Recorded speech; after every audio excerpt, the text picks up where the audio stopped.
তারেক রহমান উল্টা পথের যাত্রী হয়েছে। এখন কি এই তারেক রহমান ক্ষমতা হারাবে? আমি তো বলছি যে এই বছর টিকতে পারে কি না তারেক রহমান, আমি সন্দেহ প্রকাশ করতেছি। কি কারণে সন্দেহ প্রকাশ করতেছি? দেখেন, যে বাংলাদেশ হলো এখন, যেমন ধরেন একটা বিধবা নারী, সদ্য বিধবা হইলে সুন্দরী নারী, তাকে বিয়ে করার জন্যে চারিদিক থেকে অনেক পাত্র ঘোরাঘুরি করে। বাংলাদেশ বিধবা ঠিক না, বাংলাদেশ হয়েছে কি বলবো, তালাকপ্রাপ্ত নারী হয়ে গেছে বা বিধবা নারী। এখন একে হাঙ্গা করার জন্যে পাকিস্তান ঘুরতেছে, আফগানিস্তান ঘুরতেছে, তুরস্ক ঘুরতেছে, আমেরিকা ঘুরতেছে, চীন ঘুরতেছে, ভারত ঘুরতেছে। এখন আমরা সিদ্ধান্ত নিতে পারতেছি না যে কার সাথে হাঙ্গাটা বসবো, আমরা কার সাথে হাঙ্গা বসবো। হিল্লা বিয়া হয়েছিল, ইউনুসের আমলটা ধরেন হিল্লা বিয়া, ইউনুসের সাথে হিল্লা বিয়া হয়েছিল বাংলাদেশের। এবার আসছে তারেক রহমান। উল্টা পথের যাত্রী বলতেছি এই কারণে, দেখেন তারেক রহমান বাংলাদেশের ৪,৫০০ কিলোমিটার বর্ডার হলো কিন্তু ভারতের সাথে। বৃহৎ একটা প্রতিবেশী রাষ্ট্র, তারা একটা পরাশক্তি।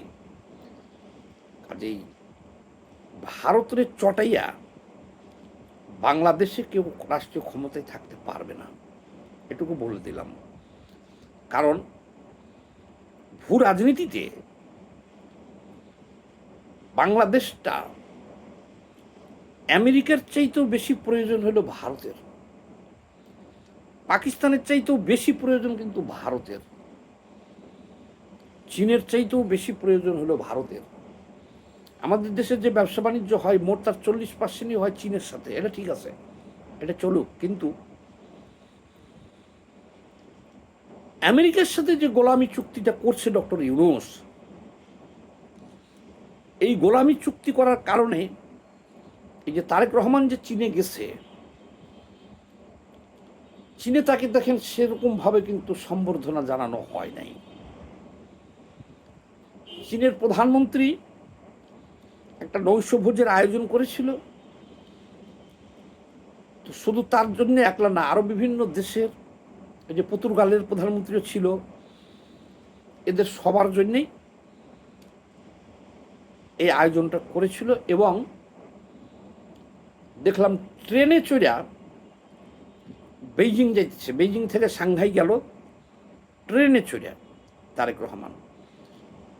তাকে কিন্তু লাল গালিচার সম্বর্ধনা দেওয়া হয় নাই চীনে তারেক রহমানকে, কিন্তু মালয়েশিয়ায় কিন্তু লাল গালিচার সম্বর্ধনা দেওয়া হয়েছে। একটা গানও দেখছেন হাবিবের, যে গানটা কি জানি, বন্ধু জানে জানে নাকি, আমার বন্ধু জানে, গানও দেখলাম ওনারা এটা বাজাইছে। তো মালয়েশিয়া ঠিক আছে, মালয়েশিয়াতে সম্মান পাইছে, কিন্তু মালয়েশিয়ার সাথে কোনো চুক্তি করতে পারে নাই। মালয়েশিয়া আপাতত একটা দেশের সরকার প্রধান গেলে পারে এরকম কিছু আশা থাকে যে একটা চুক্তি হবে, ভালো কিছু আদায় করব। কারণ মালয়েশিয়ায় বাংলাদেশের একটা শ্রম বাজার আছে, সেখানে বাংলাদেশের বহুত লোক শ্রমিক যায়, কিন্তু নতুন করে মালয়েশিয়া এই মুহূর্তে আর বাংলাদেশ থেকে কাউকে নিতেছে না, কোনো শ্রমিক নিবে না তারা, বা এরকম কোনো সুসংবাদ তারেক রহমান বই আনতে পারে নাই। চীনে গেছে, চীনের যে পত্রপত্রিকায় যে নিউজ করেছে, সেই নিউজে দেখলাম চীনের কমিউনিস্ট পার্টির যে মুখপাত্র, যে পত্রিকাটা দেখলাম অনলাইনে আছে, তো ওনারা সম্পাদকীয়তে লিখেছে যে বাংলাদেশের প্রধানমন্ত্রী তারেক রহমান চীনে আসলেও চীন তেমন কোনো উচ্ছ্বাস দেখাইতেছে না সম্পর্ক করার ব্যাপারে বা ব্যবসা বাণিজ্যের ব্যাপারে। কারণ হিসেবে তারা বলছে যে আমেরিকার সাথে তোমরা যে চুক্তিটা করছো, সেই চুক্তিতে তো তোমাদের হাত পা বাঁধতে হালাইছে, তোমরা তেল কিনলো ওখান থেকে কিনতে হবে, অস্ত্র কিনলো ওখান থেকে কিনতে হবে, ডাল কিনলো ওখান থেকে কিনতে হবে, চাল কিনলো ওখান থেকে কিনতে হবে, এমনকি সুই সুতা কিনলো ওখান থেকে কিনতে হবে। সেই কারণে চীনের সাথে, কারণ চীনেরা হলো ব্যবসায়ী, চীনের এই যে প্রায় 100-150 কোটি মানুষ সেখানে, প্রায় চীনের এত উন্নতি হলো কিভাবে দেখান তো। বিগত 50 বছরে চীন কোনো দেশের সাথে যুদ্ধ করছে? অত পাগল আবার ওরা না। তারা আপনার সাথে আছে, যেমন ইরানের সাথে আছে, কিন্তু ওনারা সৈন্য পাঠাইয়া এই আমেরিকার মতো সরাসরি কোনো যুদ্ধে অংশগ্রহণ করে না। চীনের নীতিতে সেটা নাই। একমাত্র তাদের নিজের ভূখণ্ড আক্রান্ত হইলে বা নিজ দেশের প্রয়োজনে তারা যুদ্ধ করতে রাজি আছে। কিন্তু যে বাংলাদেশের জন্যে, বাংলাদেশের সাথে ভারতের যুদ্ধ লাগাই দিবে, তারপর বাংলাদেশকে সৈন্য দিবে, বা মায়ানমারে সৈন্য পাঠাবে, ইরানে সৈন্য পাঠাবে, পৃথিবীতে এমন কোনো নজির নাই। চীন এই কাজগুলো করে না। চীনারা এই কারণে ওদের দেশে এত উন্নতি। হ্যাঁ, যুদ্ধ লাগাই দিবে, আপনি চাইলে অস্ত্র বিক্রি করবে আপনার কাছে, যুদ্ধ করবে না। সেই ব্যবসায়িক দৃষ্টিকোণ থেকে চীনের পত্রপত্রিকায় দেখলাম আজকে নিউজ, যে তারা বলতেছে যে আমেরিকার সাথে তোমাদের এই চুক্তি রেখা আমাদের সাথে সম্পর্ক উন্নয়ন করার মতো কোনো সুযোগ নাই। এটা হলো চীনের বক্তব্য। কাজেই চীন থেকেও খালি হাতেই ফিরতে হইতেছে তারেক রহমানকে। উল্টা পথের যাত্রী বলতেছি কি কারণে?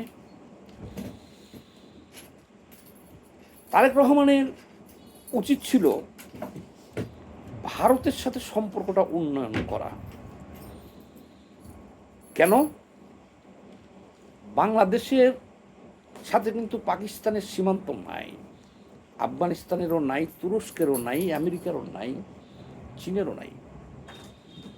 এই বৃহৎ প্রতিবেশী 4500 কিলোমিটার। আসি এবার ভারতের আলোচনাটাই। 2004 সালে বাংলাদেশ দিয়ে 10 ট্রাক অস্ত্র যাইতেছিল উলফা নেতা পরেশ বড়ুয়ার কাছে আসামে। তারা আসাম স্বাধীন করার জন্য লড়াই করতেছে। ভারত তাদেরকে বলে বিচ্ছিন্নতাবাদী, আমরা বলি স্বাধীনতা সংগ্রামী। মানে আমরা তো সংগ্রাম করে বাংলাদেশটা স্বাধীন করেছি।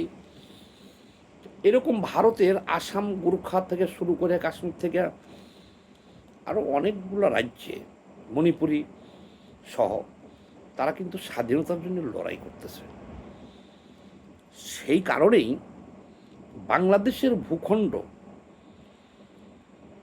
বা ভূ রাজনৈতিকভাবে ভারতের আতঙ্ক হলো বাংলাদেশ। যদি বাংলাদেশ, ভারতের যারা স্বাধীনতা সংগ্রামী আছে বা তারা যাদেরকে বিচ্ছিন্নতাবাদী বলতেছে, তাদেরকে যদি বাংলাদেশ আশ্রয় দেয়, অস্ত্র দেয়, ট্রেনিং দেয়, বা এই রুটটা খুলে দেয়, পাকিস্তান থেকে, মিশর থেকে অস্ত্র আসতে সুযোগ দেয় বাংলাদেশ, চীন থেকে, সেই অস্ত্রগুলা যদি বাংলাদেশ বর্ডার দিয়া ভারতের বিচ্ছিন্নতাবাদীদের হাতে দেয়, বা বাংলাদেশে যদি জঙ্গি গোষ্ঠীর উত্থান ঘটে, এরা যদি পাকিস্তানের মদদে, এরা যদি বর্ডার ক্রস করে কোনো ম্যাসাকার করে আসে, এটা সম্ভব। কাজে বাংলাদেশের এই ভূখণ্ডের, ভারতের যে 7 সিস্টার আছে, যেটা যাওয়ার বাংলাদেশ বন্ধ করে দিলে পারে তাদের যাওয়ার পথ প্রায় বন্ধই, বহু দূর দিয়ে ঘুরে যাইতে হয়। ওদের চিকন নেক একটা রাস্তা আছে, ছোট চিকন, কোনো কারণে যদি এটা বন্ধ হয়ে যায় বা বাংলাদেশ বন্ধ করে দেয় বা একটা যুদ্ধ বাঁধে, তাহলে সেই 7 সিস্টারে যাওয়া ভারতের জন্য কঠিন হয়ে যায়। সেই কারণেই বাংলাদেশের চীনের খবরদারি বা পাকিস্তানের খবরদারি, আফগানিস্তানের খবরদারি, চীন না, চীন তো আছেই, 40% ব্যবসা আছেই, কিন্তু পাকিস্তান 1971 সালে এই যে পূর্ব পাকিস্তান, যে পাকিস্তানের পশ্চিম পাকিস্তান, পূর্ব পাকিস্তান, তাহলে পূর্ব পাকিস্তান কি হলো এখন স্বাধীন বাংলাদেশ। তাহলে এটা ব্যাপক অবদান ছিল ভারতের। তাহলে সেই থেকেই কিন্তু পাকিস্তান প্রতিশোধ নেওয়ার জন্য বহুত চেষ্টা করতেছে, বহুতবার ভারতের ভিতরে যে জঙ্গি হামলা চালিয়েছে, তারাও এই নেশায় মত্ত যে যেহেতু পাকিস্তান ভেঙে দুই টুকরা করে দিয়েছে ভারত, আমরা ভারতের বাংলাদেশের মতো 24টা প্রদেশ আছে। ভারত যদি ভেঙে যায় তাহলে বাংলাদেশের মতো 24টা রাষ্ট্র কিনতে হবে, 24 ভাগ হয়ে যাবে। কিন্তু পাকিস্তান কিন্তু এই 54 বছর ধরে সেই প্রতিশোধ নেওয়ার জন্য তারা কাজ করতেছে। বাংলাদেশের ভূখণ্ড যদি পাকিস্তান পায়, তাহলে ভারতের এই সমস্ত রাজ্যগুলো ধরে রাখা বা অখণ্ড ভারত ধরে রাখা তাদের জন্য খুবই সমস্যা হবে ভারতের। সেই কারণে ভারত চাচ্ছে না বা চায় না কখনোই যে পশ্চিম পাকিস্তানের সাথে বাংলাদেশের দহরম মহরম হোক, সম্পর্ক হোক। কারণ পাকিস্তান হলো পৃথিবীর মধ্যে জঙ্গির কারখানা। এখন বর্তমানে মধ্যপ্রাচ্য থেকে জঙ্গিদেরকে নির্মূল করা হয়েছে, এমনকি আফগানিস্তান থেকেও। কারণ আফগানিস্তানে এখন যারা শাসন করতেছে তারা নিজেরাই জঙ্গি, সব রাষ্ট্রীয় ক্ষমতা তারা দখল করছেই। আর বাকি পৃথিবীর সব জঙ্গি এখন পাকিস্তানে। তারেক রহমানের উচিত ছিল এই যে দিল্লি না ঢাকা, দিল্লি না ঢাকা, এই যে ভারত বিরোধিতা পাবলিক করতেই পারে, পাবলিক মিছিল করতেই পারে, আমরা করতেই পারি, কারণ রাষ্ট্রীয় ক্ষমতাই তো আর আমরা নাই। তাহলে রাষ্ট্রীয় ক্ষমতায় আছে কে? তারেক রহমান। তারেক রহমানের উচিত ছিল প্রথমেই ভারত সফর করা এবং ভারতের সাথে সম্পর্ক উন্নয়ন করা। বাংলাদেশে পাকিস্তানের সাথে সম্পর্ক উন্নয়ন করে কেউ রাষ্ট্রীয় ক্ষমতায় থাকতে পারবে না বাংলাদেশে। এই কথাটা বুঝতে হবে।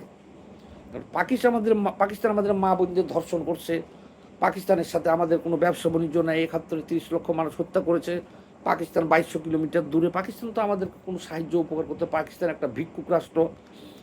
বাংলাদেশের মানুষ এখন 3 বেলা মাছ ভাত খায়, গোশ ভাত খায়, বিরিয়ানি খায়, আর পাকিস্তানের মানুষ সব ভিক্ষা করে। পাকিস্তানের মোট জনসংখ্যার মধ্যে 4.5 কোটি হলো ভিক্ষুক। তারা বিশ্বের বিভিন্ন দেশে এবং পাকিস্তানে ভিক্ষা করে খায়। সেই পাকিস্তানের সাথে আমাদের সম্পর্ক করার এত আগ্রহ কেন?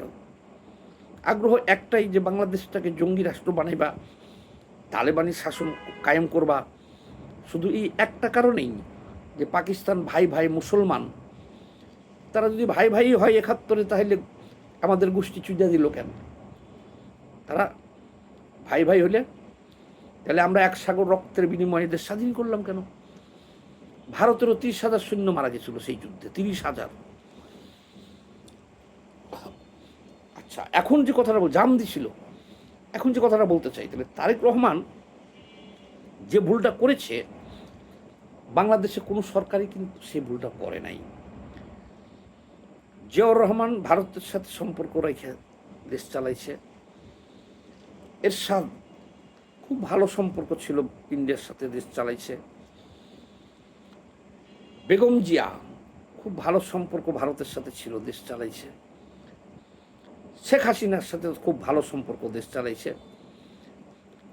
ভারত তো এটা চায় না যে আমাদের দেশে লুটপাট করবে বা আমাদের দেশের 1 ইঞ্চি মাটি দখল করবে, এটা তো ভারত চায় না।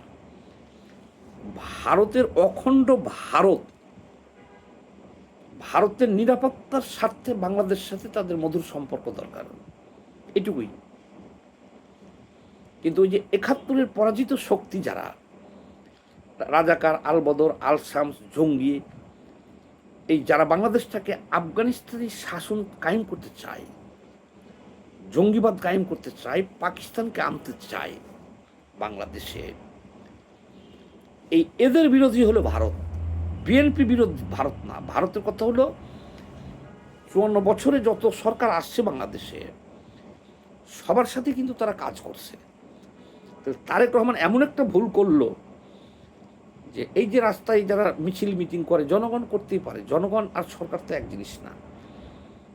কাজে আমি আগাম ঘোষণা দিয়ে দিলাম, ভারতের সাথে এই বৈরিতা কইরা তারেক রহমান যে মালয়েশিয়া গেল, চীন গেল, ভারত আমেরিকার চোখে চোখ রেখে কথা বলে। আমাদের সরকারের, আমাদের দেশের যে পররাষ্ট্র নীতিটা ছিল, যেটা শেখ মুজিবুর রহমান ঘোষণা করে গেছিল যুদ্ধের পরে, এবং ওটাই বলবৎ আছে এখনো, কেউ আমাদের শত্রু নাই, সবার সাথে বন্ধুত্ব করে আমরা ব্যবসা বাণিজ্য করে আমরা দেশ পরিচালনা করব। কিন্তু তারেক রহমান এই দিল্লি না ঢাকা এই কিছু জঙ্গির কথা শুনে ভারতের সাথে সম্পর্ক নষ্ট করিয়া চোখে চোখ রাখতে যে যদি সম্পর্ক উন্নয়ন না করে, এই যে তার পররাষ্ট্রমন্ত্রী জাহিদকে ফেরত দিচ্ছে ওখান থেকে, ভারত পাত্তা দেয় নাই এয়ারপোর্ট থেকে, এই যে সীমান্তে পুশ ইন চলতেছে তারা পাত্তা দেয় না। কিন্তু আরও একটা মারাত্মক ভুল করছে বাংলাদেশ, ভারত থেকে যে রাষ্ট্রদূতকে বাংলাদেশে পাঠাইছে, হাই কমিশনারকে ত্রিবেদীকে, তাকে কিন্তু বাংলাদেশ এখনও গ্রহণ করে নাই। অর্থাৎ বাংলাদেশের সরকারের তারেক রহমানের অবস্থান কিন্তু একেবারে ভারত বৈরিতা। তো আমি আগাম ঘোষণা দিলাম, ভারতের সাথে শত্রুতামি করে কোনো সরকার বাংলাদেশে টিকবে না। এখানে ভারত, ইসরায়েল এবং আমেরিকা এক হয়ে যেতেছে। আর সব কিছু মিলেই আমি দেখতেছি এই কারণে যে তারেক রহমানের এদের মোকাবেলা করে টিকে থাকাটা সব খুবই কঠিন। আমার একটা ভিডিও বড় হয়ে যেতেছে, আমার একটা চ্যানেল আছে Abdus Samad Sujon YouTube channel, subscribe রাখেন। ওইখানে আমি বেশি বেশি ছোট ছোট তথ্যগুলো দিই ইউটিউবে, আমি লিঙ্ক দিয়ে দেবো ওইখানে। আর এই ভিডিওটা বেশি বেশি করে শেয়ার দিন। সবাই ভালো থাকবেন, ধন্যবাদ।